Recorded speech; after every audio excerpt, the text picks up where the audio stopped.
வாழ்க வையகம், வாழ்க வையகம், வாழ்க வளமுடன்.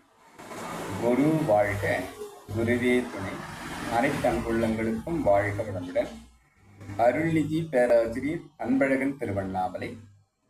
அனைத்து அன்புள்ளங்களுக்கும் வாழ்க வளமுடன். குருவின் நினைவில் நின்று குருவினது ஞானக்களஞ்சியம் பாடல் ஒன்றை நாம் சிந்திக்கலாம். மனிதனின் முன்னேற்றம் என்ற தலைப்பிலே 1955 குரு தந்திருக்கக்கூடிய இக்கதையை நாம் சிந்திப்போம்.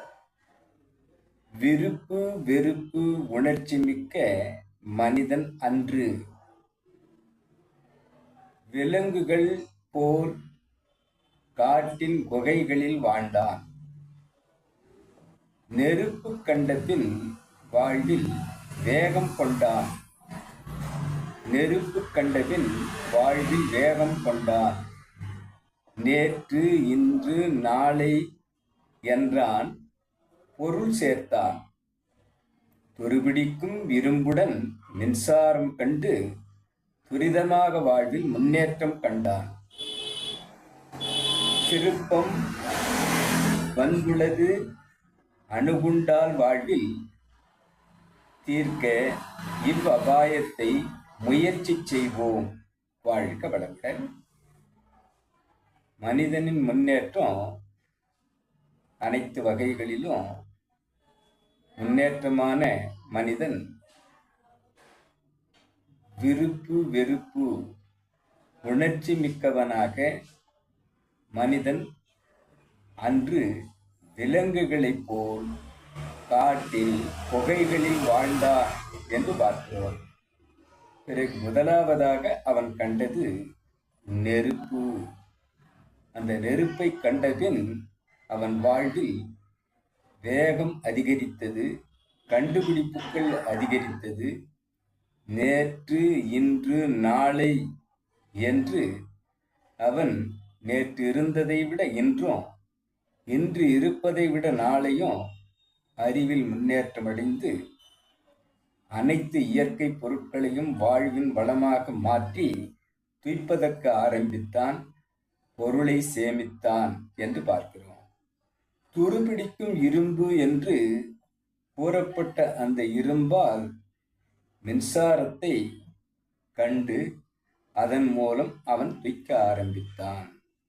துரிதமாக வாழ்வில் முன்னேற்றம் கண்டான். விஞ்ஞான முன்னேற்றம் அபரிமிதமாக அவன் திருப்பங்கள் வந்துள்ளது அணுகுண்டு கண்டுபிடிக்கும் அளவிற்கு வளர்ந்து விட்டது.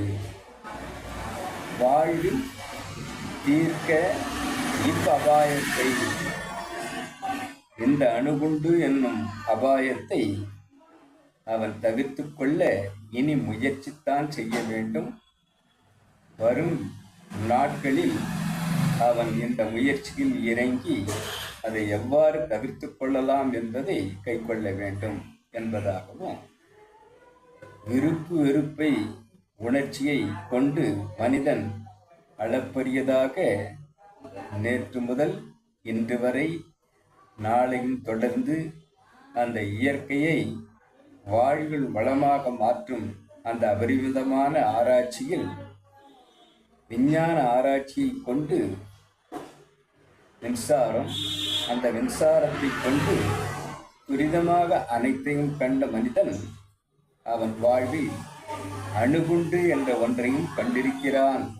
அந்த அணுகுண்டை, அபாயம் தரக்கூடிய அவற்றை எவ்வாறு தவிர்க்கலாம் என்பதை, அதற்கு மாற்றி என்ன செய்யலாம் என்பதை முயற்சி இனி எடுக்க வேண்டும் என்ற அளவிற்கு மனிதனின் முன்னேற்றம் அமைந்திருக்கிறது என்பதை இக்கதையில் குரு அவர்கள் நமக்கு தெரிவிக்கிறார்.